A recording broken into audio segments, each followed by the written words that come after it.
जल्दी करो प्लीज, हलवा ठंडा हो रहा है। अम्मी ने कहा है कि असर से पहले सबके घर बंटवाना है। और हाँ, भाई पटाखे लाया या नहीं? आज रात तो शबे बारात है, आज तो जागना ही है। ज़ारा, 1 मिनट रुकोगी?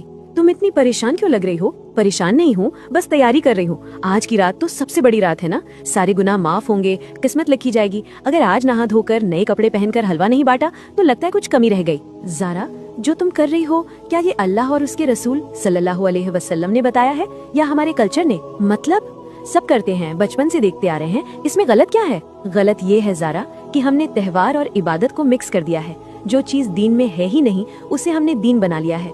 चलो मैं तुम्हें असलियत बताती हूँ। और वो तमाम लोग जो आज की रात को लेकर कंफ्यूज्ड हैं, हमें जज्बात से नहीं, दलील से दीन को समझना होगा। सबसे पहली हकीकत, ये लफ्ज शबे बारात ना कुरान में है ना किसी हदीस में। ये फारसी लफ्ज है। कुरान की जुबान अरबी है और अरबी में लात को लैला कहते हैं। लोग समझते हैं कि सूरह दुखान में जिस मुबारक रात का जिक्र है वो आज की रात है और आज ही बजट बनता है, यानी किस्मत लिखी जाती है। ये गलत फहमी है। अल्लाह ने कुरान में साफ फरमाया, इन्ना अंज़लनाहु फी लैलतुल क़द्र। हमने कुरान को कद्र की रात में उतारा और कद्र की रात रमजान में आती है, शाबान में नहीं। तो साल भर के फैसले रमजान की लैलतुल क़द्र में होते हैं, आज नहीं। दूसरी सबसे बड़ी बिदअत, हलवा, पटाखे और नहा धोकर नए कपड़े पहनना। सोचो जरा, क्या नबी करीम हजरत मोहम्मद सल्लल्लाहु अलैहि वसल्लम या सहाबा ने आज के दिन हलवा पकाकर बांटा? नहीं। क्या उन्होंने आज की रात को दिवाली की तरह पटाखे फोड़े? बिल्कुल नहीं। ये सब इंडिया और पाकिस्तान का कल्चर है, इस्लाम नहीं।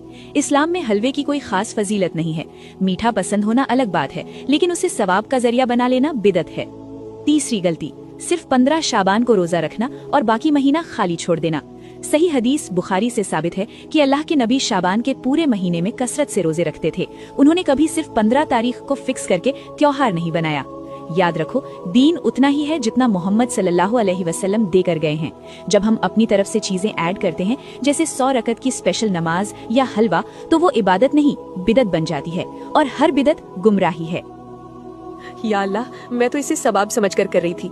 मुझे लगा जितना शोर शराबा और खाना पीना होगा उतनी बरकत होगी। मैं कल्चर को दीन समझ बैठी थी। अल्लाह हमारी नीयत जानता है ज़ारा, लेकिन मोहब्बत का तकाजा ये है कि हम वैसे इबादत करें जैसे नबी सल्लल्लाहु अलैहि वसल्लम ने सिखाया, वैसे नहीं जैसे लोगों ने बनाया।